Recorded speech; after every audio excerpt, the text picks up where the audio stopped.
Елімізде мәмс қаражатын жымқырғандар ұсталды.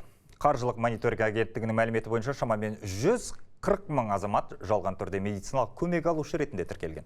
Қазір осы схемаға қатысы бар ұйымдар анықталып жатыр. Аталған дерек бойынша 36 қылмыстық іс тергелуде. Мемлекетке келтірілген шығын 3,5 миллиард теңгеден асады. Мәселен, Түркістан облысында Жетісай аудандық ауруханасының лауазымды тұлғаларына қатысты тергеу жүргізілуде.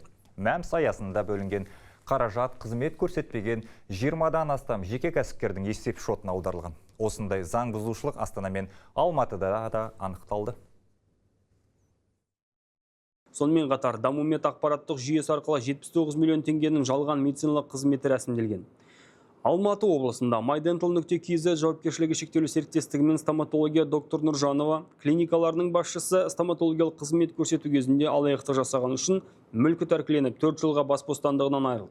Шын мәнінде пациенттерге ешқандай қызмет көрсетілмеген, ал құжаттарды рәсімдеу үшін дәрігерлердің тіркелгі жазбалары мен кәмелетке толмаған пациенттердің жеке деректері пайдаланылған. Нәтижесінде жалған медициналық қызмет көрсетудің 4,5 мыңнан астам дерегі анықталып, мемлекетке 66 миллион теңге шығын келтірілген.